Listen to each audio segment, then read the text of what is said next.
Bismillahirrahmanirrahim. Nahmaduhu ve nusalli ala rasulihil kerim. Amma ba'd. Assalamu alaikum urmatu telekörücüler. Sizlerin nazarınızda hayradan demen Şarapa Bahtiyarcan Akimovic. Birinciden bütkül alamdı çok çelden yaratkan, oşol zattın buyruğu bilen taňatyp da kun batkan, çynnyga jaratuvçy Allah Taalaga çeksin maktolar bolsun. Jana paýgambarybızga ýüregimizden eň ele töründen çykkan salavatlar jana salamlar bolsun.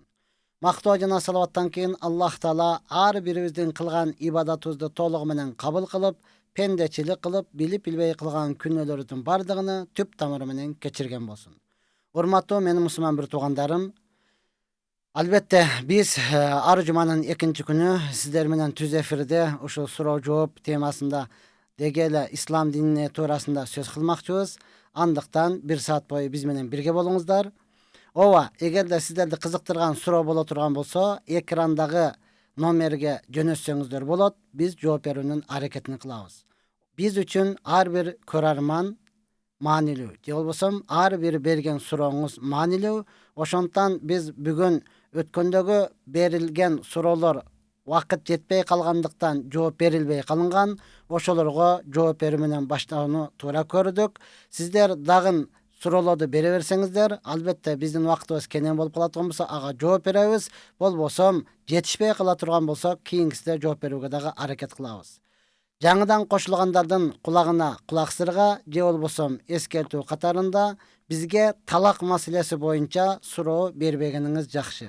Antkeni al tüz efirden çeçilbet, al boyunca muftiyatta atayın iştep atkan baldarыбыз бар, alımdarыбыз бар, oşolarga barsaňyz toluk çeçip berişet. Oşolda töşek masalesi boyunca sura berbegeniňiz jakşy. Ova, siz jalgyz olturasыз, siz dostlaryňyz menen olturasыз, kızıgyp bir surap körölçi kanday deýtken deşiňiz mümkin. Birok bizdin kançalagan körarmandarыбыз uyattуу, syylуу, urmattуу adamlar menen çoğu bizdi ugup olturat. Andyktan alardy dagы ыңгайсыз abalda kaltırboonu toora çeşdik. Sizlerdi dagı toora түшүnөt dep oyloýbuz. Ova, Paýgambar sallallahu aleyhi ve sellem Abu Ayyub Ansari raziyallahu anhu rivayet kılan hadiste Paýgambar sallallahu aleyhi ve sellem aytat, 4 nerse jalpy paýgambarlardyň sünneti. Jalpy paýgambarlardyň sıfaty dep düşünseňiz dagı bola turmatdygan. Bizde söz bar go, munda erkeklik sıfatyň barby? Adamdyk sıfatyň barby degendeçi. Çynynda ele jalpy sıfatlar bolat da. Jakşı adamnyň sıfaty, jaman adamnyň sıfaty, paýgambarlardyň sıfaty, degele merimdүү adamlardyň sıfaty, bereşen adamlardyň sıfaty, erkekliň sıfaty, erkekçilik. Je bolbosam jönükele adam gerçilikdүү sıfatda, aybandyk sıfat hiç kimge jakpayt, zökürlük sıfat hiç kimge jakpay turmatdygan. Paýgambar sallallahu aleyhi ve sellem aytat, jalpy paýgambarlardyň sünneti, sıfaty 4tü. Birinci at-ta'attur, atır sevinişlik. Degele erkekbi, ayalby, ayıldykby, şarlykby ayırması jok. Atır koldanışlyk bul paýgambarlardyň sıfaty hormaty tugan. Ova, ayal zatı köçedöge emes, özünün küýösüne, üýünde atyrly koldanış gerek. Erkek bola turgan bolsa, albatta bul jalpy jerede özgöçe kowum menen birge bolgan uçurda, jamaat menen birge bolgan uçurda hormat tugan, bul atır koldanışlygy, bul jalpy paýgambarlardyň sünneti. Ekincisi albatta nikah, nikelenişlik. Erkek bolsa dagı, ayal bolsa dagı, kız bala bolsa dagı boyga jetdibi turmuşga çygyş gerek, boyga jetdibi üýleniş gerek hormat tugan, şartym jok dep joň zаңгыragan bir toynu ötkörүүnü közdebesden, jok erterek jeňil jelpe kılıp üýlenүүnүн hareketini kılışlyk, bul jalpy paýgambarlardyň sünneti. Oşalla uçurda as-siwak, miswak koldanışlyk jalpy paýgambarlardyň sünneti. Andan keyin al-haya, uyattuuluk bul jalpy paýgambarlardyň sünneti hormat tugan. Ya Rabbi, Paýgambar sallallahu aleyhi ve sellem aytgan eken, murdagy bardyk paýgambarlardan bizge jetip gelgen nerse, bul inna mimma adrakan nas min kalamin nubuwatil ula iza lam tastahi fasna şi'ta, jalpy paýgambarlardan aýtyp atgan sözü, eger de sen uyalbasaň anda bilgeningde kılgın degen söz bar eken. Kırgıçasyny aytkanda, hadiste, kırgıçasyny aytkanda, eger sen uyalbasaň ıştanyňdy çeçip başyňa kiýip al degen söz eken de hormat tugan. Muna oşonduktan biz bardygybız bilebis, uyattuuluk bul imanduuluk, uyattuuluk bul imandan. İman bul beýişke jetkere turgan nerselerden. Kıskasını aytkanda bizde mına uşul sıfatlar boluşluğu zarıl. Özgöçö бүгүnkү күнү чынында эле эркек болбой калган, таарынып, капаланып, же болбосо аялдарга теңелип, эмне деген жаман көрүнүштөр, тез көрүнүштөр болуп атат урматтуу. Ошондон чынында эле пайгамбардын сыфаты болбосо макул десек, жөнөкөй мусулмандын сыфаты болбосо макул десек, эң болбогондо адамдык сыфат болуш керек да урматтуу. Айбандык сыфат эмес, тиштеп, жулуп, жырткычтык сыфат эмес, адамдык сыфаты болушлугу бул баардыгыбызга зарыл нерсе урматтуу. Макул кантсе дагы биз сөзүбүздү суроолорго жооп берүү менен баштасак, анан сөз арасында дагы айтып кетүүгө даярбыз. Даарат алгандан кийин жел чыга берет. Ашказан ооруйт, жел чыкса даарат бузулат дейт. Анда эмне намазды таштап не дейт? Ташташ керекпи дейт. Жок, эч качан таштабашыңыз керек. Анда сиз дарыланышыңыз керек. Дарыланайынбы деп сурасаңыз, бул эң акылдуу адамдын суроосу болот эле. Ооба, сиз дарыланыңыз. Ооруду берген дагы Алла, шифасын берүүчү дагы Алла. Баардык ооруга Аллах Таала шифасын койгон урматтуу тууган. Анан сиздин ошол дарыланып ага чейин не кыласыз? Жел чыгып бере турган болсо бир эле даарат аласыз дагы, ошол даарат менен намазды окуй бересиз. Пешинди окуй бересиз. Пешинге даарат алдыңызбы? Ошол эле даарат менен нафил намаздарыңызды, каза намаздарыңызды окуй бересиз. Жел чыкса дагы. Сиздики үзүр болуп эсептелинген себептен жел чыкса дагы окуй бересиз. Сиздин даарат сынды деп эсептелбейт. Ооба, асырдын убагы киргенде сиздин дааратыңыз сынат. Сиз асырга өзүнчө даарат аласыз. Демек 5 маал сиз даарат алып турушуңуз керек. Ошол алган дааратыңыз менен бир жериңиз канап кетпесе, заң кылбасаңыз, заара кылбасаңыз, жел чыгып берген болсо сиздин дааратыңыз бар болуп эсептелинет. Үзүр болгон себептен урматтууган, намазды эч качан таштабаңыз. Намазды таштаган жакшы эмес эч качан. Ошондон сиз намазды окуй бериңиз, анан дарыланыңыз. Кара зиренин майы бул пайгамбарыбыз айткан, каарылык менен өлүмдөн башкасын бардыгына шифа деген. Ошондуктан кара зирени көбүрөөк колдонуңуз, ичсеңиз болот, ошону менен массаж кылсаңыз болот. Эртең менен кечинде ачык карынбы, ток карынбы айырмасы жок. Ихлас кылып иче турган болсоңуз, ошол сизге шифа болот. Болбосо балыбыз бар, өзүбүздүн кадимкидей эле оштук туугандар айтат го, асал жебеген касал деп. Асал жебесеңиз, мына ошондой ооруларга дуушар боло бересиз. Мына ошол өзүбүздүн Алла уада берген, өзүдөн чыккан таза балдар бар. Ошолорду жесеңиз, Кудай буйрса, жел чыгарбай каласыз. Ассаламу алейкум устаз. Мен намаз окуганды билбейм, бирок жума намазга барып, жамаат менен чогуу отуруп тура берем. Кандай болуп калат? Кабыл болобу же өтпөйбү? Албетте кабыл кылуучу Аллах Таала. Бирок жума кандай фарыз болгон болсо, сизге 5 маал намаз дал ошондой фарыз. Ошондон эртерээк үйрөнүүнүн аракетин кылыңыз. Ооба, ошол эле учурда жумага дагы бара бериңиз. Азырынча жума бек экенсиз да. Сиз үйрөнүп алып туруп анан барыңыз. Макул. Эми ихласыңызга карайт. Алла ушунчалык мээримдүү зат урматтууган, кабыл кылуучу Алла Таала. Ошол имамга уйган болсоңуз, бизде мындай окуяда айтылып жүрөт го, үмүтсүздүк бир гана шайтан, үмүтсүз бир гана шайтан, үмүт кылып бара бериңиз депчи. Бул эми жаттай албай, бүтүндөй баягы каарып калган адамдарга көбүрөөк айтабыз да, бар дагы жамаат менен кошуло бергин. Себеби бизде ушундай бир жазылбаган окуя айтылып жүрөт. Бир адам талаада эле бир дагы намаз окуган эмес, ат менен келе жатып эле караса, айыт намазбы же жума намазбы, жалпы адамдар намаз окуп аткан экен, атыны бакка байлап туруп эле, ал дагы эч нерсени билбейт да, барып эле айткан экен: ат байладым бакка, жүзүмдү бердим кыбла жакка, эл дагы шыбыр-шыбыр, мен дагы шыбыр-шыбыр деп имамга уюп намаз окуп, ошонун себебинен бейишке кирген деген хикаялар бар урматтууган. Ошондон сиз муну менен эле токтолуп калбастан, жок, 5 маал намаз фарыз. Аларды үйрөнүп алыңыз. Кудай буйрса, дагы бир канча рахат алып туруп, ыйманыңыз күчөйүп, алдыга жылып, карыздарыңыздан кутулган болуп эсептелесиз. Саламатсыздарбы устаз? Эмне дейт? Күйөөм намаз окуйт, мен окуй албай атам. Экөөбүз урушабыз, сен оку деп кыйнайт. Жүрөгүм менен ишенем, бирок окуй албай атам дейт. Жүрөк менен ишеничли экенден кийин урматтууган, жүрөк менен ишендим деген сөз, албетте бул ыймандуу деген сөз. Сиз ыймандуусуз. Эми ошол ыймандуулугуңузду толук иш жүзүндө аткарышыңыз керек. күйөөңүз окуп аткан болсо өтө жакшы экен да. Канча адамдардын күйөөсү мас болуп кече көрдүңүзбү, кулак мурдуну кесип салган. Ошондуктан караңчы, сизди намаз оку десе, анан сиз окубай аткан болсоңуз эмне деп айтышыбыз мүмкүн. Ошондуктан урматтуу эжекем же болбосо карындашым, сиз дагы эртерээк макул деңиз дагы күйөөңүз менен биргеликте эмне кылың, үйрөнүңүз күйөөңүздөн. Же болбосо күйөөңүз намаз окуп аткан учурда даарат алың дагы сага уюйын деп туруп, аркасында туруп ага уюң. Анан махаббат күчөйт, анан сүйүү күчөйт. Күйөөңүз дуа кылат, сиз амин деп туруңуз. Сиз дуа кылыңыз, күйөөңүз амин деп турсун.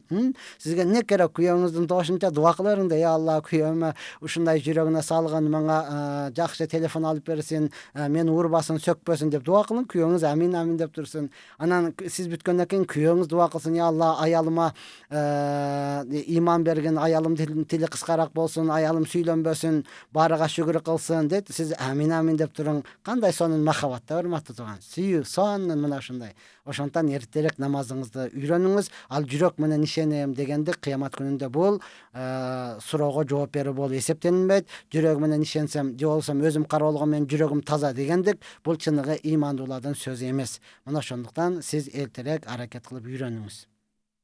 Ассаламу алейкум устаз. Үйлөнөйүн деген жигиттерге кандай кеңеш бересиз? Кандай кеңеш берет эми? Эртерээк үйлөнүңүз. Сиз өзүңүз кандай боло турган болсоңуз, алган кызыңыз, алган аялыңыз дал ошондой болот. Ошондуктан сиз ыймандууду издеп атасыз, мен билемин, урматтуу тууган. Демек өзүңүз дагы ыймандуу болуңуз. Өзүңүздү карабай эле анан ыймандуу кыз издей бересизби? Жакшы, мындай медреседе окуганда жакшы ыймандуу кыздардан болсо депчи? Жок, урматтуу тууган, өзүңүздү оңдоңуз да. Мен көп айтам, канча кылаган адамдар дагы айтат да, кызыбызды берейин десек жакшы жерден келбей жатат. Кызың кандайды? Аны караган жокпуз.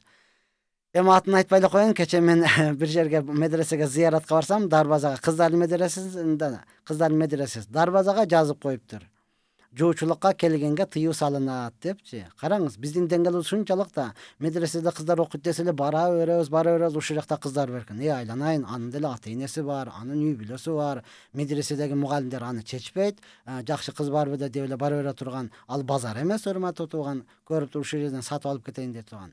Ошондуктан өзүңүз үйлөнө тургандар эртерээк үйлөнүшүн аракетин кылыңыздар. Жалпы бойдок, урматтуу тууган, бойдоктор, медреседе болбосо, бир окуу жайда болбосо, бошсуңбу, анда эртерээк үйлөнүүнүн аракетин кылыңыз. Албетте өзүңүз кандай боло турган болсо, ошондойго дал болот, ошондойго туш келесиз. Ассаламу алейкум устаз. Намаз окуп жатканда эсней берем. Эстегенде окуп жаткан сүрөнү токтотуп туруш керекпи же эстегенче окуй бериш керекпи? Жок, эстегенде албетте бул шайтандан, урматтууган. Ошондо оозуңузду чоң ачпастан эмне кыласыз? Колуңуз менен оозуңузду тососуз, мындай кылып оозуңузду тосуп, ошол учурда сүрөнү токтотуп турасыз. Эснегенче жок, кетпейт, урматтуу тууган. Ушундай кылып тососуздан, эсне бүткөндөн кийин анан токтогон жериңизден улантып кетесиз. Албетте көп эснегенде, урматтууган, пайгамбарыбыз саллаллаху алейхи вассаламды эстесеңиз, пайгамбарыбызды эсиңизге келтирсеңиз, анда эсне каласыз. Анткени бул эснестик шайтандан. Ошол эле учурда биздин аксакалдар айтып коет эле: эснегениң эр дегениң, керилгениң кел дегениң, эснегениң эр дегениң дейт. Турмушка чыккансызбы, үйлөнгөнсүзбү, урматтуу тууган? Көп аларды эстебестен пайгамбарыбыз саллаллаху алейхи вассаламды эстеп, мына ушундай кыласыз. Эгерде намаздан сырткарыда боло турган болсо, эснеген учурда аузу биллахи минеш шайтанир ражим деп айтсаңыз, көп эснебей каласыз. Анткени бул эснестик шайтандан, чүчкүрүчлүк бул эмне кылат? Аллахтан, периштелерден. Мына ошондуктан эстегенде аузу биллахи минеш шайтанир ражим деп айтасыз. Намаздан сырткарыда. Намаздын ичинде боло турган болсо, окуган сүрөңүздү токтотуп туруп, эсне алгандан кийин анан улантып кетесиз. Ассаламу алейкум устаз. Саламатсыздарбы? Менин жолдошум аракты көп ичет. Кандай кылсам болот? Имамдар окуп бере алабы же кандай жардам бар? Азыр рекламада чыгып атат го, аракты токтото турган деп бир дарыларды көрсөтүп атат. Ошону алып ичирип көрүңүз, врачтарга көрсөтүңүз. Эгер чынында эле жолдошуңуз мен ичпейин деп атам, бирок кандайдыр бир өзүмдү кармай албай ичип кетип атам десе, андан кийин молдолорго апарсаңыз, алар дем салып, сууга кайтарма кылып берет, урматтууган. Ошондо анан жардам берет. Өзүнүн токтотууга аракети жок болсо, өзүнүн ниети жок боло турган болсо, жок урматтаган молдолор, бул сыйкырчы эмес. Адабара шыбара деп койсо аныңыз ичпей эле анан түп-түз басып кете турганчы. Албетте Куранда таасири бар, сөзсүз Аллахтын сөзү окуп дем салып бергени менен урматтаган, ал ошол эле учурга да ошондуктан аны баардык себебин кыла бериңиз. Өзгөчө бүгүнкү күндө жакшы себеп, бизге өзгөчө кыргыздарга мүмкүнчүлүк дааватка чыгарыңыз. Анын чөйрөсүн өзгөртүңүз. Ал эмнеге ичип ала турматтаган? Ошол чөйрөсү жаман. Өзү жалгыз жүргөндө көп деле ичпейт да. Мен билген адамдар бар, өзү жалгыз жүрсө көп деле ичпейт. Анан ошол достору келип калганда эле анан ошонун көңүнөн өтө албай, анан мени дебейсиңби деп эле ар кандай сөздөрдү айта берет экен, айласыдан ичет экен да. Ошондуктан андай достордон алыс болуп туруп, мечитке жакын болуп, мечитке көбүрөөк байлана турган болсо, Кудай буйрса ичпей калат. Я Рабби, кийинки суроону берип кое турган болсоңуз, албетте биз жооп берүүгө даярбыз, урматтуу. Ассаламу алейкум устаз, сизден Аллахым ыраазы болсун.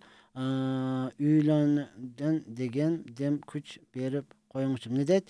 Үйлөнөйүн дегем дем күч берип коюңузчу дейт. Ой азаматы, сиз үйлөнүш үчүн дагы дем күч керек боло турган болсо, машалла. Албетте үйлөнүңүз. Пайгамбарыбыз саллаллаху алейхи вассаламдын сүннөтү болот. Никелениш, пайгамбарыбыз айткан, никелеништик менин сүннөтүмдөн, ким менин сүннөтүмдөн баш тарта турган болсо, ал менин үммөтүмдөн эмес деген. Ошондуктан сиз мен бутума туруп алайын, анан үй куруп алайын, машина алып алайын деп өзүңүздү алдабаңыз дагы. Машалла, өзүңүз сүйлөй албай айткан болсоңуз, жеңелериңиз бар, кошуналарыңыз бар, эжелериңиз бар. Ошолорго мага ылайыктуу жакшы кыз таап бергиле деңиз дагы. Ошолор таап берген кызга эртерээк үйлөнүңүз, анан тириликти баштайсыз. Бүгүнкү күнү көпчүлүк адамдар үйлөнбөй жүрөт. Неге? Жоопкерчиликтен качып атат. Жок, пайгамбарыбыз саллаллаху алейхи вассалам үммөтү бир аялды эмес, бир коомду кыйынчылыктан алып чыгып кете турган үммөт болуш керек. Бир коомду урматтаган, жоопкерчиликти моюнга ала турган, бул чыныгы эркек болуп эсептелинет. Мына ошого даярданып туруп эртерээк үйлөнүңүз.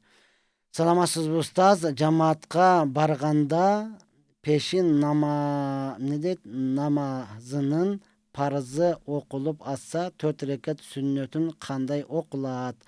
Пешинге барсаңыз, намаз окулуп аткан болсо, сиз сүннөтү окубай турасыз дагы, жамаатка уюйсуз, имамга уюйсуз. Эгер чынын эле баштапка калып бараткан болсо, биринчи рекатке жетишкен болсоңуз, анда өтө сонун 4 рекат болот дагы. Имам салам бергенден кийин туруп, анан окулбай калган 4 рекат сүннөтүңүздү биринчи окуйсуз. Анан экинчи рекатты акырында окуп коесуз. Бул жерде дагы имамдардын талаш тартышы бар, урматтуу. Кээ бир имамдар айтат, 2 рекатты биринчи окуш керек, анткени 4 рекат кечиктиби, аны акырга биротоло кечиктириш керек десе, жок, биздин мазхаб боюнча биринчиси баары биринчи, урматтуу тууган, аны биринчи 4 рекатты окуйсуз дагы, андан кийин калган 2 рекатты окуп коесуз. Мына ошону менен намазыңыз толук болот.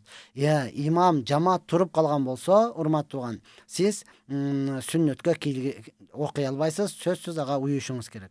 Кала берсе, сиз сүннөтүн окуп аткан учурда, 1 рекат окуганда имам туруп калдыбы, коомат айтылып, жамаат баштап калдыбы, анда сиз сүннөтү 2 рекат кылып туруп, эки жакка салам берип токтотосуз дагы, эмне кыласыз? Имамга уюйсуз. Бул 2 рекатыңыз нафил болуп калат, урматтуу.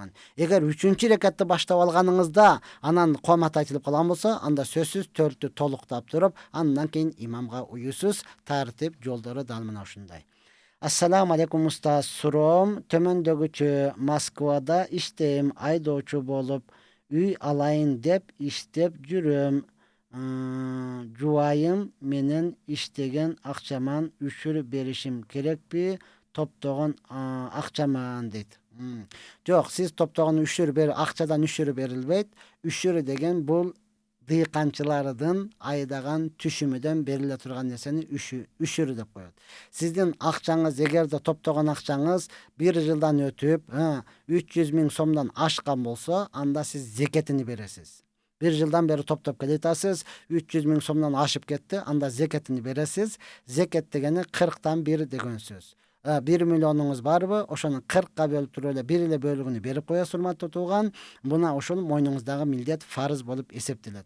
Ушул убакка чейин берип байыдым деген толтура адамдарды көрүп жүрөм, бирок алып байыдым дегенди көрө элекмин. Ошондон сиз акылга салбаңыз. Үй ала албай жатып мен беремби, машина ала албай жатып беремби? Машина алыш фарыз эмес, үй алыш дагы фарыз эмес. Кудайга шүгүр, квартирада жашап атасызбы? Ошол чоң неамат болуп эсептелинет. Ошого шүгүр кылсаңыз, албетте Аллах Таала көбөйтүп берет. Зекеттин медресеге бериш керекпи же колунда жокторго ассаламу алейкум кунут дуасын билбесе ордуна кайсыл дуаны окуп койсо болот дейт. Зекетти урматтуу тууган, медресеге десеңиз, медресенин зданияда, медресе деген сөз бир зданиянын аты. Ал сиздин акчаңызды кабыл ала албайт. Сиз медресеге дегенден максат ошол медреседе иштегендерге, мугалимдерге же болбосо окуучуларга берсеңиз болот. Эң сонун акча мына ошол. Медреседе устаздар бар. Эч кандай айлык албастан, тишинин кирин шоруп, унчукпай сиздин балаңызды тарбиялап, сиздин балаңызды окутуп аткандар бар, аларга берсеңиз болот. Жок, алар устаздар өздөрү чоң машина минип жүрөт го деп сырткы көрүнүшүнө карай турган болсоңуз, медреседе окуп аткан жетимдер бар. Ата-энеси жоктор бар. Ата-энеси барлары дагы бар, урматтуу кедейлер бар. Медресенин жылдык төлөмүнө төлөй албастан жүргөн, араң эле бар тапканын кийип алып жүргөн окуучулар бар. Аларга берсеңиз дагы болот. Жок, чынында эле аларга дагы бергиңиз келбедиби? Алар чынында эле сизге муктаж эмес, урматтуу тууган. Берсеңиз соон аласыз, бербесеңиз күнөөкөр болбойсуз. Анда ошол колунда жок, билген, жакын, тааныш кедейлер болсо, ошолорго берсеңиз болот. Медресе, мечит өзүгө бере албайсыз. Ал здания эч качан сиздин зекетиңизди кабыл ала албайт. Мына ошону туура түшүнүңүздөр. Медресе деген сөз медресенин мугалимдериге, медресенин устаздарыга, окуучуларга бердим деген сөз. Албетте, урматтуу, эгер медреселер азыр жаңадан курулуп аткан болсо, менин зекетим деп устазга ошол медресенин муктаждыгына иштетип алыңыз, менин зекетим десеңиз, анда алар өздөрү бирөөгө кылдырат. Мына ал зекет экен, ушул адамдын зекети, жакшы ниетте бер десе, бирөө өзгө кылып алат дагы, андан кийин аны медресенин муктаждыгына иштетет. Ошол эле учурда дуа кунутту билбесе кайсы дуаны окуш керек депсиз, урматтуу, узунураак бир дуа билиңиз. Дуа кунут деген сөз узун дуа деген. Узунураак бир дуаны үйрөнөсүз. Буну дуа кунутту окушлук өзү важип. Сиз муну жатташыңыз кыйыныраак болуп аткан болсо, бөлүп бүгүн бир катарын жаттаң, эртең экинчи катарын жаттаң, үчүнчү, мына ошентип бөлүп жаттасаңыз оңоюраак болот. Башка дуа болбосо узунураак дуа окушуңуз керек. Кээ бирөөлөр Ихлас, Кул фаллаху 3 жолу окуп койсоң болобу? Ал сүрө, урматтуу тууган. Эми айласыздан макул окуп кое бер деген сөз, бирок дуа кунуттун өзүн окушлук важип болот. Алла жеңилдик берсин. Я Рабби, кийинки суроону берип койсоңуз. Кийинки суроо келгенче, албетте, урматтуу тууган, биз айттык, пайгамбарлардын сыфаты, пайгамбарлардын сыфаты уяттуулук. Жалпы пайгамбарлардын сыфаты. Бул имандуулардын дагы сыфаты болуш керек. Бизде жакшы сөз бар го. Бетиң барбы, уялбайсыңбы дегенчи, ошол бети жоктугудан, ошол уялбагандыктан ошол ишти кылып атат да. Эгер чынында эле сиз айткандай бети болсо, уяла турган болсо, ал ишти кылбайт эле. Эми ошол бети бар болуш үчүн, уялышлык үчүн ага иманды жеткиришибиз керек. Себеби пайгамбарыбыз саллаллаху алейхи ва саллям айткан: "Ал-хаяу минал иман", уялуу бул имандан, "Вал иману фил жанна", имандуулук бул бейиште деген. Кайсыл адамда иманы бар боло турган болсо, анан уяла турган болот. Иманы жок боло турган болсо, анда кечегинде ар кандай эркек башы менен урматтууган аялдын ич кийимин кийет, аял башы менен эркектин кийимин кийет. Дал мына ушундай сөздөр боло берет. Андыктан биз адамдарга иман жеткириштин аракетин кылышыбыз керек. Устаз, мактоо бир Алла Таалага гана жарашат го. Пенделерди мактап, жактап койсок, ал пенденин жаман жагын көрсөтүп коет го дейт. Ооба, урматтуу тууган, мактоо Аллага гана таандык, Аллага гана жарашат, урматтуу тууган. Ошол эле учурда пайгамбарыбыз саллаллаху алейхи ва саллям айткан: "Мен лам яшкурин наса лам яшкуруллах". Ким адамдарга шүгүрчүлүк кыла албай турган болсо, Аллага эч кандай шүгүрчүлүк кыла албайт. Бул деген сөз адамдардын жакшы жагын айта албасаң, мактайт деген сөз ошол адамдын жакшы жагын айтуу деген сөз. Жөн эле көр таква боло бербейли да. Өткөндө мен бир жерде айттым, бүгүн көпчүлүк жерде уруш, жаңжал, тополоң. Неге? Жамандагандын кесебетинен да. Кайсы эле үй бүлөдө уруш болуп атат, жамандаганын себепинен. Кайсы кошуналар урушуп атат, жамандаганын кесепетинен. Кайсыл адамдар урушуп атат, жамандаганын кесепетинен. Мактаганын себебинен эч ким урушпайт экен да. Эч ким айтпайт го, эмне кылганың бул, мени мактап коюпсуң го, эмне укпай калат дедиңби? Кыргызстан кичине эле, бат эле угуп калат. Сен дагы мактасам жакшы көрөсүңбү? Бар, жүр, беттештирем сени, мени мактапсың го өткөндө, деп кыяматка чейин эч ким урушпайт да. Эч ким урушпайт. Чынында эле ушул маданият бизде жок экен да, урматтуу. Ошондуктан пайгамбарыбыз саллаллаху алейхи вассалам айткан, адамдарды мактагыла, бирок көзүнчө эмес. Көзүнчө мактаганыңыз аны белини сындыруу болуп эсептелет. Көзүнчө мактаганыңыз, урматтуу тууган, аны жок кылуу болуп эсептелет. Ошондуктан алдыңыздан чыгып кеткенден кийин жакшы жагын айта бериңиз. Ооба, жаман жагы дагы бар. Бизде инсанбыз да биз, инсан деген сөз кыргызча айтканда паришта эмессиң дегени да. Биз периште эмеспиз. Жаман жагы дагы бар. Анан жаман жагы бар деп эле анан мактабай жүрө бере турган болсок, анда болбой калат. Бизде ушул маданият жок экен да. Биз мактайт экенбиз өлгөндөн кийин гана. Кандай адам десе жакшы киши эле, ошону азыр айта бер, өтө сонун адам деп. Экинчиси, жумуштан кетип, ордуга страшный бирөө келип кала турган болсо, ошондо мактайт экенбиз да. Өткөндө эле жакшы эле мынал деген мурдага суу жукпаган бир адам экен, тигини алып келиш керек дейбиз. Жок, азыртан мактап үйрөнөйлү. Жакшы жагын айта белели. Бизде кыргызда жакшы сөз бар. Жаманды мактап жанына ал деген сөз бар да. Жаман адам болсо да мактай берсеңиз бир нерсесин ала аласыз да. Ала албасаңыз ишиңизди бүтүрө аласыз. Ала албасаңыз мактай берсеңиз, демек ошонун жамандыгынан кутуласыз деген сөз. Себеби дагы кыргызда сөз бар. Не дейт? Жылуу сүйлөсөң, жылан ийиниден чыгат. Жаман сүйлөсөң, адам дининен чыгат дейт. Жаман сүйлөп сакалчан бир адамды карап туруп эле, сага жарашпайт экен, эчкинин сакалына коюп алыпсың, атаң тирүү турганда неге сакал койдуң дей берсең, бул баптып жып-жылмак болуп кетет экен да, кырып алып элечи, мына эми кутулдумбу депчи. Жолук салгандарга дагы тийише бере турган болсок, иманын чыгара беребиз анычы. Жарашпайт экен, бул арабтардын кийими, эмнеге мынтип жолук салып алдың, чечинип эле жүрө албайсыңбы? Айланып кетейин, биздин апаларыбыз качан чечинип жүрдү де. Ооба, элечек кийип жүргөн, урматтуу, азаны көтөрсө моор экен башкан, ошон үчүн жолук салынып алсын. Ошон үчүн, урматтуу, кээ бир аялдардын башындагы бир кыргыздын жиби жок эле, анан кыргызча кийинбей арабтардын боптур, ошол элечекти санып алсын, шөкүлөнү кийинип алсын, урматтуу, анан биз унчукпай жер карап жүрөйлү. Мына ошондуктан не кылабыз? Бардыгыбыз бири-бирибизди мактап үйрөнөбүз, жакшы жагын көзүнчө эмес, кеткенден кийин ар бир адамга мактап айта беребиз. Ассаламу алейкум, менин кайненем кызымды менин уруксатым жок. Кайнежем кызымды менин уруксатым жок эмизе берет. Өзүнүн баласы бар. Анан дайыма эле күйөөм экөөбүздүн жашообузга кийлигише берет. Кызына муну алып бербе, аны бербе дей берет. Эмне кылышым керек дейт. Эч нерсе кылбаңыз. Мактай бериң кайненеңизди. Өтө берешенсиз да. Өзүңүз балаңыз турганда мен баламды эмизип коесуз да. Дей бериңиз, урматтуу, кайнежеңиз боло турган болсо, ал ансыз деле махрам. Балаңыз экөө махрам, балаңызга ол биздин тил менен айтканда аммасы болуп калат. Амма бул шарият боюнча махрам болуп калат, урматтуу. Анын кызы менен сиздин балаңыз менен ал үйлөнө албайт. Ошондо балдары дагы бир тууган болуп калат, дагы махрам болуп калат, урматтуу. Эмизип кое турган болсо эч нерсе болбойт. Анан мактай берсеңиз, жакшы жагыңыз көп, туура менин балама жакшы нерседи каалап атасыз, Алла ыраазы болсун сизден деп эле мактай бере турган болсоңуз, ошондо сиз жеңип кете аласыз. Болбосо бир туугандарды уруштуруп коесуздар. Бир туугандарды уруштуруп коесуздар.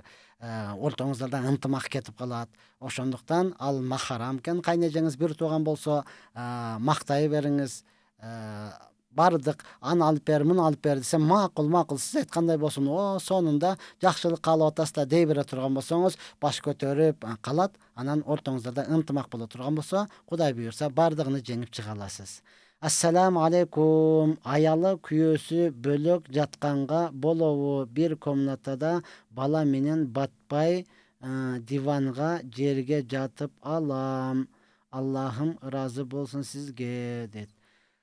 Аялы күйөөсү бөлөк жатканга, сиз аял болосузбу, күйөөсү болосузбу? Ошону туура мен күйөө менен бөлөк жатсам, же болбосо аялым менен бөлөк жатсам десеңиз, ошондо бизге дагы түшүнүктүү болот эле. Бирок ооба шартка байланыштуу эч нерсе эмес. Балаңыз менен батпай калдыңызбы, эч нерсе эмес, урматтуу. Балаңыз сыртка чыкканда, же болбосо балаңыз уктап калганда өзүңүздүн зарылчылык ишиңизди бүтүрүп аласыз дагы. Андан кийин не кыласыз? Өзүнчө жата бересиз. Куудулдардын айткан сөзү бар эле.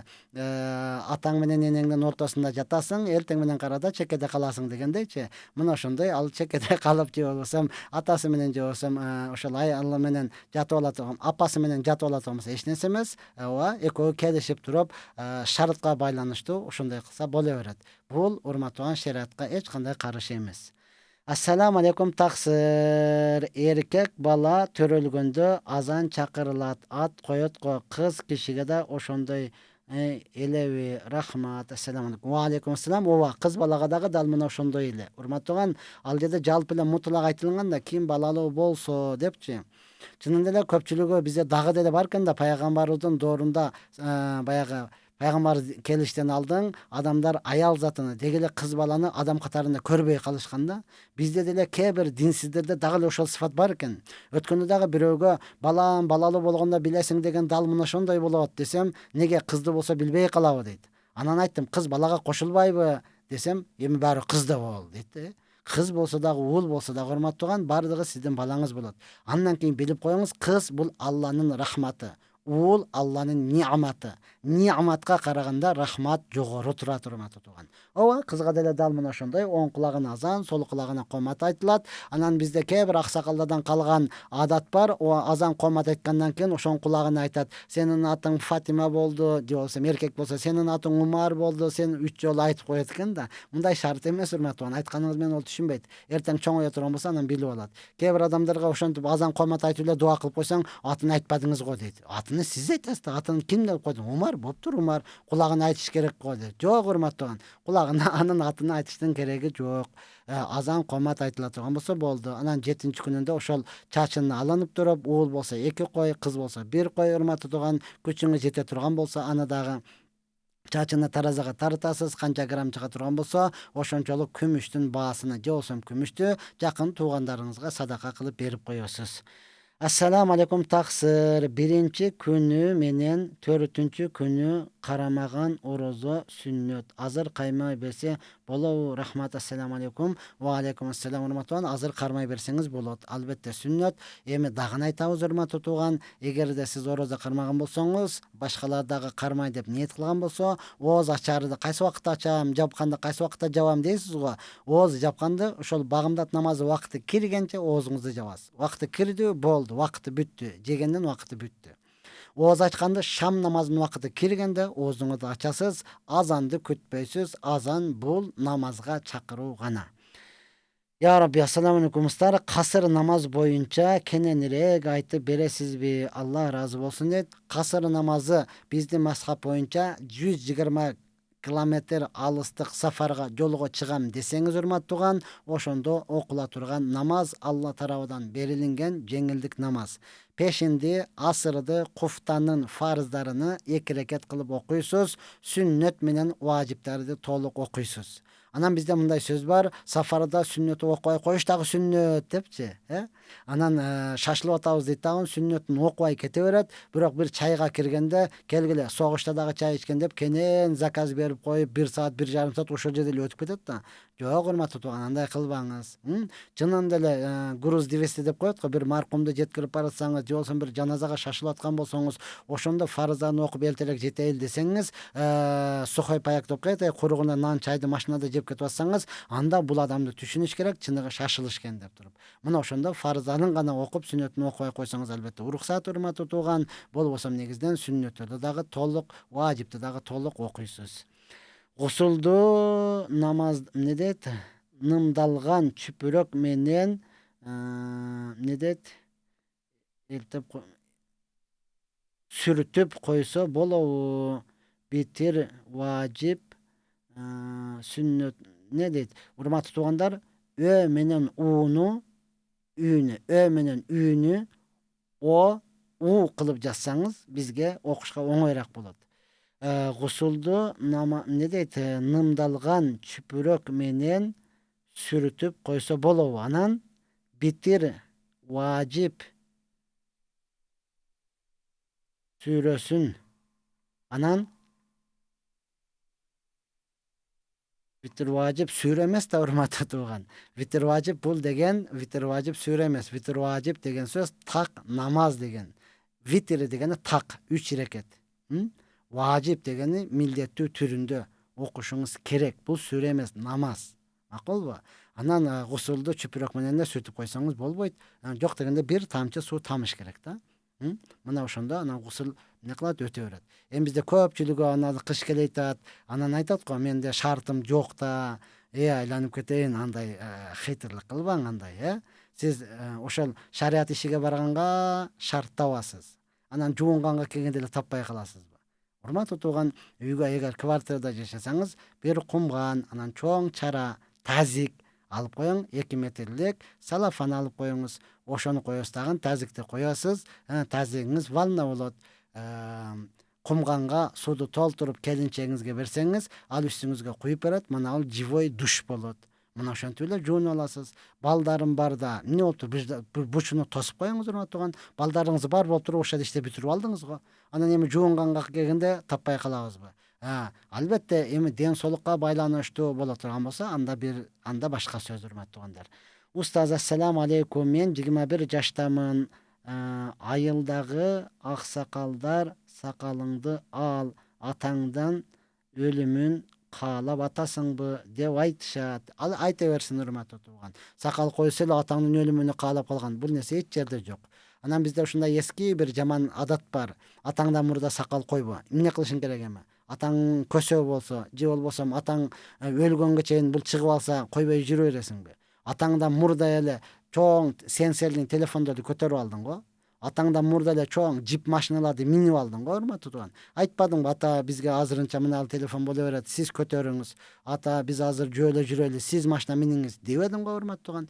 Анан динге келгенде эле ошентип беребизби? Атаңдан мурда ажылыкка барба, атаңдан мурда сакал койбо. Жок, урматтуу тууган. Андан кийин жаш балага сакал чыкпайт. Жаш балага эч качан сакал чыкпайт. Мен мурда айттым эле, бирөө тийишкенден айттым эле. Кыргызда жакшы сөз бар. Кандегиттин каарыганы билинбейт. Ийне ар бир адамга кийимди тигип кийгизет, бирок эч качан өзү кийинбейт. Карысаң деле кандегитке окшоп эле кырынып алып эле билинбей, каарыганын билинбей дегениң менен жок, урматтуу тууган, баары карыйсың. Анан ийне бардыгына кийимди тигип кийгизет, бирок эч качан өзү кийинбейт да. Биздин эжелерибиз, биздин карындаштарыбыз ошол ийне сыяктуу болбош керек. Толугу менен кийиниш керек. Эркек эркектей болуп туруп сакал чыкканды Аллахтын берген неаматы болду, урматтуу тууган. Аны өзгөртпөшүңүз керек. Муну кырышлык, бул күнөө болуп эсептелинет. Коюшлук важип, сакал коюшлук важип. Себеби бардык пайгамбарлар коюп келген. Өзүңүздүн гана пайгамбарды алсаңыз, макул сүннөт. Сүннөтү дагы болгондо муаккада бекемделген сүннөт да. Кырышлык арам, аны эч ким айта албайт. Кырбышлыгы менен заман бап кылып туруп, жок, урматтуу тууган, заман эмес. Биз динге карап, Аллахтын өкүмүнө карап жашайлы. Мен деле кичинеде койдум, бардыгы мага деле тийишкендер болду. Эч ким айткан жок, сонун болуп туруп, красавчик болуп калсың деген жок. Ким эле болсо тийишип, сага жарашпайт экен, эркек башы менен айтат, мен эркекке жараганда эмне? Сага анча эмес экен дегендей сөздөрдү айтылат. Бул ар намысы жоктук болуп эсептелинет. Эркек эркектей болгону жакшы. Ассаламу алейкум. Сизден Алла ыраазы болсун. Мен бир жумадан бери сокторумду эмне дейт? Сөөктөрүмдү ар жерине жылып, сөөктөрүм ооруп жатат. Диагноз чыкпай жатат. Жаман жер тебелеп алсам дагы ушундай болобу? Ооба, жаман жер тебелеп алсаңыз дагы ошондой болот. Же болбосо жаман жерге заара кылып койгон болсоңуз дагы мына ушундай болот. Же болбосо дааратканага дубасын окубай кирип кеткениңизде дагы дал мына ошондой болот. Мына ошондуктан сиз диагноз чыкпай аткан болсо, аны молдого окутуңуз. Биз жаш кезибизде машалла медресеге устаз Молдагенже, Аллах Таала өмүрүнү, Аллах Таала кабырын нурлуу кылган болсун. Машалла Молдагенже деген устазым бар эле. Ошого барып сабак алып жүрүп, анан жин сүрөсүнү жаттаганы келгенде, ошол устаз айткан, ушуну жаттап алгыла, ушул сүрөнү окуп жин чыгарыш оңой болот деп, ошол устазым анан айтып берди эле да. Бир адам тизеси ооруйт экен, тизеси. Баса албайт, басса эле аксайт. Ал врачка барат, бул врачка барат, керек болсо баягы салгандарга барат, сыныкчыга барат. Бардыгы жапжакшы эле, чыккан дагы эмес, сынган дагы эмес. Врачка барса жаракат кеткен дагы жери жок. Таптаза, мас сүйкөйт, башка кылса дагы эч бир оорусу калбайт. Анан акырында бир илимдүү устазга барган экен. Ошол бир эки окуп туруп, анан муну жиндер уруп коюптур деп кагазга ошол устаз дуа дуаларды жазып, анан ошол буту ооруган кишиге берип, сен палан жерге барып, ушундай кокту бар, ошол жерде дөңгө чыгып, ушуну көтөрүп турасың. Шакыраган аскер келет, коркпо. Бутуңдан айыгышты каалайсыңбы? Ооба каалайм. Анда коркпо. Макулбу? Барып ушуну кармап турасың, анан өздөрү дарылап коет деген экен. Анан макул деп окуп анан ушул кагазды бергенде айтканындай барып шам мезгилинде күгүм кирип калган учурда ошол коктуда дөңгө келип турса, айткандай шакыра шукур деп аскер келип калды дейт. Аскер келип, анан аскердин башчысы токтогула деп жалпыга буйрук бериптир. Жалпы токтогондон кийин бул колундагы кагазды окуп туруп, бул кишини ким урду дептир да. Анан бирөөсү чыгыптыр, мен урдум. Эмнеге? Анткени бул менин баламды ойнотуп атсам, менин баламдын башына заара кылып ийди деген экен да. Ошондо анан мен ачуулуп туруп балта менен бир чаптым деген. Дегенден кийин анан болду, муну кечирип кой, балтаңды ал десе, келип туруп тизесинен балтасын алып алып, ошол күнү сакайып, ошондон кийин ооруган эмес экен да. Көрсө, бул жерде жиндин балтасы калып кеткен экен, урматтуу тууган. Караңызчы, биздин көзүбүзгө көрүнбөгөнү менен дал мына ушундай каалайсызбы, каалабайсызбы, мына ушундай оорулар болот, мына ушундай окуялар болот, урматтуу тууган. Андыктан бул жиндердин бар экендиги анык. Пайгамбарыбыз саллаллаху алейхи жиндерге дагы даават берген. Пайгамбарыбыз жалпы инсаниятка дагы, жинге дагы пайгамбар болуп келген, урматтуу тууган. Жиндердин дагы мусулманы бар, аладын дагы кафыры бар. Кантсе дагы биз адам баласы ыймандуу болуп, таза жүрө турган болсок, дал мына ушундай жиндердин жамандыгынан сакталып калабыз. Анан азыр өзүңүз айткандай, жаман жерди күлдү ойногонго болбойт, күлдү басканга болбойт. Бизде көпчүлүгү күлдү үйгө алып келип жөгөт, оксам тамдын башына төгөт, жаан өтпөйт дегендей кылыпчы. Жок, андан дегеле мусоркадан сактанышыбыз керек. Анан өзгөчө биз жаш балдарыбызга үйрөтүшүбүз керек, өзүбүз дагы билишибиз керек, урматтуу тууган. Биз көчөдө жүргөн учурда баягы чычкандын уясы же болсо чукур жарака болот, ошону толтурам деп эле заара кыла берет да жаш балдар. Бул жерде дагы жиндин уюгу болуп, жиндер болуп туруп, алардан дагы дал мына ушундай зыяны жетип калышы мүмкүн. Кантсе дагы сиз окутуңуз дагы, Аллахтан сураңыз. Албетте ооруду берген дагы Алла, шифасын дагы берүүчү Алла. Өзүңүз таза кармаңыз. Кайсы жерде заара кыла турган болсо, дуаны окуп, ошол жерде анан заара кыла турган болсоңуз жакшы болот. Басканда дагы түз жолдо басып, таза жерде баса турган болсоңуз, өзүңүздүн ден соолугуңузга пайда болот. Ассаламу алейкум. Мен күйөөм менен белгилүү себептер менен жашабай койгонмун. Бирок ЗАГСты кыркканбыз. Бирок жообумду берген эмес. Талак түшөбү? Бул боюнча муфтиятка барасыз, урматтуу тууган. Муфтият анан эмне болгондугун айтып берет. Ошого жараша иш тутасыз. Кийинки суроону берип койсоңуз. Ассаламу алейкум. Тажрыйбалуу врачтарга пландатса болобу, уул же кызга? Ооба, болот. Шарият эч кандай каршы эмес, урматтуу тууган. Ошентип барып деле анан Аллахын берген алас да. Далайда угуп жүрөбүз, ошентип уул болот деди эле, акырында кыз болуп калды. Кыз болот десек, уул болуп калды деп, чынында эле колуңуздан келишинче аракет кыла бересиз, урматтуу тууган. Себебин кылсаңыз болот. Анан ошондо деле Аллах тааланын бергениге ыраазы болосуз. Ассаламу алейкум. Менин уулум каза болуп калган. Күндөрдүн күнөөлөрүн кечириш үчүн кайсы сүрөлөрдү окушум керек? Сообу эмне кылсам тиет? Сообуну Куранда Мүлк сүрөсүн окусаңыз болот, Ясин сүрөсүн окусаңыз болот. Пайгамбарыбыз саллаллаху алейхи айткан, силер ошол маркумдарга Ясин сүрөсүн окуп кечирим сурагыла деген. Аны окуңуз, Мүлк сүрөсүн окуңуз. Анан ошол балаң жолдошум дедиңизби? Ошонун атынан садакаларды берип турсаңыз, соо сөзсүз тиет. Ассаламу алейкум. Маркумга Куран окутам деп айтылып калса, шарт жок болсо, карыздан акча таап Куран окутса болобу, күнөө болбойбу дейт. Жок, урматтуу тууган. Сиз айтып коюп туруп кылбай койсоңуз күнөөкөр болбойсуз. Куран окутам деп окутпай койсоңуз күнөөкөр болбойсуз. Ушул убакка чейин намаз окуйм деп канчасын окубай жүрөсүз, туурабы? Ушул убакка чейин даватка чык десе, ооба ниет бар, чыгам деп туруп канчасын чыкпай жүрөсүз.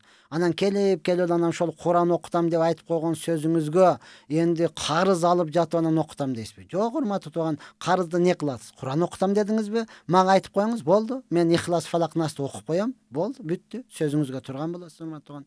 Өзүңүз окуй алатан болсоңуз, бирок окутам деп атасызбы? Мага айтып коюңуз, болду. Мен азыр эфирден кийин Ихлас сүрөсүн 3 жолу окуп туруп, ошол адамга дуасы сообу тийсин деп коем. Болду, кутулдуңуз. Эми сиз, урматтуу тууган, Аллахка ваада бергенсиз. Аллах Таала ар бирибизди жаратканда айткан: "Аласту би роббикум", мен силердин Роббуңар эмесминби дегенде бардыгыбыз рухтарыбыз жооп берген. Калу бала, сен биздин Роббубузсуң, сен айтканыңды сөзсүз кылабыз деп жооп бергенбиз, урматтуу тууган. Ансыз деле ар бир намазда ияка набуду ва ияка настаин, я Аллах, сага гана ибадат кылабыз, сенден гана жардам сурайбыз деп ваада берип атабыз. Намаздан чыккандан кийин аткарбай атабыз. Анан кызыкпыз, ушул адамдарга сөз берип койдум эле деп элечи. Менин деле бир досум көкбөрү улак берейин дейт. Айттым, айланып кетен, анакта кышта башталат го көкбөрү. Анан жакта көмүрү жок канча адам отурат, кыйналып аткан уну жок канча адам отурат. Ошолорго да соорунуңду берип койчу. Десем, жок, мен адамдарга сөз берип койгонмун дейт. Айланып кетен, сен намаз окуйм деп качандан бери сөз бердиң, окубай атасың го. Даватка чыгам деп качандан бери сөз берип келесиң, чыкпай атасың го. Аллага сөз бергениңди аткарбастан эми адамдарга сөз бергениңде мен сөзүмө турайын деп атасың. Аны менен кимге көрүнгүң бар? Аны менен сен кимге мактангың бар? Десем, эми ар нерсени айтып берет экенсиз. Жок, сен менин досум болгондугуң үчүн, сен мага жакын болгондугуң үчүн айтып атам, сени угат деп айтып атам да, урматтуу тууган. Ошондуктан караңыз, мына күз келе атат, кыш келе атат. Кыйналгандарыбыз канча бар, урматтуу тууган. Ошолорду карап туруп, ошолорго берип койсоңуз жакшыраак болот деген сөз. Ассаламу алейкум устаз. Не дейт? Жин оорусу менен ооруп жүрөбүз. Күчтүү рукуячы кимди сунуштайсыз? Күчтүү, өз көзүм менен көргөн, керек болсо кээде мен деле досума караганда душманым көп да. Мен өзүм кыйналып калганда барып окутуп тура турган тагдыр кары бар. Муну неге айтып атам? Пайгамбар саллаллаху алейхи вассалам айткан: өзүңө каалаган жакшылыкты мусулман бир тууганыңа кааламайынча сен толук ыймандуу боло албайсың дейт. Ошондуктан мен өзүм ушул тагдыр карыга барып турам. Анан менин энем өзү жакшы көрүп окута турган Садулла деген кары бар. Ага барсаңыз болот. Тагдыр деген кары бар. Буга окусаңыз болот, урматтуу тууган. Анан бул тагдыр карынын дагы душмандары көбүрөөк болуп туруп, я Аллах, өткөндө бир аз буга сыноо келген. Анан муну каяктан табасыз? Кантип табасыз, аны билбеймин. Кантип муну көндүрө аласыз, урматтуу тууган? Кээ бир адамдарга жакшылык дагы жакпайт да. Чынын деле, урматтуу тууган, бул адамдардын жиндерин көзүгө көрсөтүп, хижама кылып чыгарып, көзүнчө хижама кылганда аркаңыздан кадимкидей тырнак, кадимкидей чач, кыл, ар нерсе чыгат. Муну ошентип көзүңүзгө көрсөтүп чыгарып бере турган тагдыр кары бар. Адамдар таң калат, бул сыйкырлап койду го, мындай болбосо керек дейт. Бирок мен телефондон SMS жөнөтсөм, ого түшүп атат, ого эч кандай таң калбайт да. Көзүмен көрүп кал, ишенип кал да. Анан кантип эле бул адамдын ичиге тырнак кирип кетет, кантип эле мунун ичиге чач кирип кетет дейт. Көз ачыктардын, бакчылардын кылбаган иши жок. Дал мына ошондой кылып жиндерди киргизет, сыйкырлайт, урматтуу тууган. Муну мен бүгүнкү күнү биле турган бир гана ошол тагдыр кары бар. Буга бир аз сыноо келип калды. Мен буга айттым, эр жигиттин башында ар нерсе болот, эч нерсе болбойт, башты көтөрүп ишти кыле бериңиз дедим. Бирок кантсе дагы инсан экен, урматтуу тууган. Көз ачыктар бир канча муну кыйнап койду.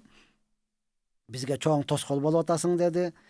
Буга сыноо келген. Анан кантип мунун үйүнү табып же болбосо телефон табып кантип көндүрөсүз? Бул ошондой. Болобу? Ачык эле болот дейт. Болбойбу? Ачык эле болбойт дейт. Чыгабы? Болду, мен күчүм жетет, чыгара алам дейт. Көзүңүзчө чыгарып коет, алдан сонун чыгып кетет. Чыгара албайбы? Ачык эле айтат, мен күчүм жетпейт экен, болду, кайта эле келе бербегиле депчи. Кээ бир жин окугучтар же болбосо рукуя окугучтар капа болбосун, бирок ачык эле айтып коеюн, ушундай да өмүр бойга клиент кылып алат да. Клиент кылып алат. Ана Садулла карыдагы жин барбы? Бар. Ачык эле айтат. Жокпу? Ачык эле айтат. Неме, жиниң жок экен, мага келе врачка бар депчи. Кээ бирлер андай кылбайт да. Болду, келе бериң, эртең келиң, бүс күнүгө келиң, 100 сомдон береби, 200 сомдон береби? Барып ал баягы клиент, үзгүлтүксүз клиент, ага клиент керек. Мына ошондуктан урматтуу туугандар, Аллах Таала өзү шифа берсин. Аллах асында бул тагдыр карыбызга дагы машалла өзүнүн өмүрүнө береке берип, ден соолук берип туруп, кайрадан Алла берген илимине амал кылып, ошол колунан келген жардамын берсин деп Аллахтан тилеп суранып кетебиз. Мына ошону таап алып окусаңыз, мен ушуну гана сунуштай алам. Ассаламу алейкум устаз, намазды үйдө окуса болобу дейт. Эркек боло турган болсоңуз, мечитте барып окусаңыз 25-27 даража сооп болот. Үйдө окусаңыз дагы болот. Бирок үйдө көбүнчө аялдар окуйт. Үйдө окуй берсеңиз болот. Аялдын сыфаты келе баштайт. Таарына беребиз. Тамак кылбадыңбы, таяр эмеспи, неге пияз көп кошуп койдуң, дагы деле шорпобу, неге коюк тамак кылбадың деген ынжык болуп каласыз. Ошондуктан азыр сизге эгерде мына калпакты үйдө сатсаң 10 сом, базарга барып сатсаң 25 миң сом десе не кылат элеңиз? Сөзсүз базарга көтөрүп жөнөйсүз, таңга мал барып туруп. Мына ошондой эле сооп дагы дал мына ошондой. Мечитте окусаңыз 25-27 даража, үйдө окусаңыз бир эле. Ооба, окубай койгондон көрө окуңуз. Анча күн суук болуп калган учурда, же болбосо намазга жетпей каламшыңыз анык болуп калган учурда, үйгө конок келип калган учурда бир себептери менен үйдө окусаңыз болот. Ассаламу алейкум ва рахматуллахи ва баракатух. Жер үйдө жашаса ит бакса болобу дейт. Пайгамбар саллаллаху алейхи айткан, ит бар үйгө периште кирбейт деген. Ошондуктан муктаждык болбосо, кажатыңыз болбосо, бакпаганыңыз жакшы. Жер үйдө жашайсыз, мал карайсыз, малды караш үчүн ошол короого, сарай жака байлап, ошол жакта анан кечинде бошотуп коюп, чоочун адам келгенде үрөт, ууру келгенде билдирет, кубалайт деп ошол жака карасаңыз, шарият уруксат берет. Саламатсызбы? Менин күйөөм кечке сөгүнө берет. Эмне кылыш керек дейт. Сөгүнтүрбөш керек. Аны сөгүнбөй жылуу сүйлөш үчүн сиз тилиңизди тыйышыңыз керек. Жумшак сүйлөсөңүз, мактап сүйлөсөңүз, айтканы хоп болот, боптур кожоюн, охо, менин бегим, менин байым айтты, сөзсүз аткарабыз муну десеңиз, сөгүнбөй калат. Анан унчукпай эле нары кирип кетип, унчукпай эле бери чыгып ишти кыла бере турган болсоңуз, чынында эле жооуш адамды дагы бакырчак кыласыз, жооуш адамды дагы сөгүнчөк кыласыз. Негизи эле сөгүнүш өзү мусулмандын жакшы сыфаты эмес. Пайгамбар саллаллаху алейхи вассалам айткан, ким ата энесин сөгө турган болсо, бул өтө чоң күнөө деген. Сахабалар таң калган, ата энесин кантип сөгөт дегенде айткан, сен бирөөнүн ата энесин сөгөсүң, ошол өзүңдүн ата энеңди сөккөн менен барабар деген. Ошондуктан Аллах Таала жалпыбызга иман, күч-кубат берсин, сөгүнгөндүн ордуна Кур'ан окуп, келимелерди айтып, истигфар айтканга мүмкүнчүлүк берсин. Ассаламу алейкум, жаназа намазды дааратсыз окуса болобу дейт. Жок, болбойт. Дааратың жок болуп туруп намаз окуй турган болсоң, бул биздин мазхабыбыздан. Дааратың жок экенин билип туруп намаз окуй турган болсоң, динден чыгып каласың. Ошондуктан бул оюн эмес. Ооба, жаназа намазы өтө кыска болгондуктан буга уруксат берилет. Эгер даарат алсам, жаназа намазга жетпей калам деген болсоңуз, анда таяммум кыла каласыз. Ошол заматта, бул дагы сөөк ээсиден башкалар. Сөөк ээси даараты жокпу, токтогула, мен даарат алып келейин деп токтотуп койгонго акысы бар. Барып даарат алып келип, анан жаназага турат. Эми бизге окшогон сырттан келген көчөдөн баргандар, жаназа окушуп бир кыйрат ухуттоосундай сооп болот деген пайгамбарыбыз. Аны окуп калыш үчүн даарат алайын десең, бүтүп калышы мүмкүн. Ошондуктан таяммум кылып туруп эле жаназага тура каласыз. Бул дагы намаз. Сөз келгенде, урматтуу тууган, жаназа намаз бизде көбүнчө көчөдө окулат, жолдун боюнда окулат, жолдо же болбосо короонун ичинде окулат. Огород деп коебуз, ошондо окулат. Ага жай намаз берилбейт да. Жай намаз берилбейт. Ошондуктан жаназа намаз кадимки эле намаз сыяктуу турган ордуң дагы таза болуш керек.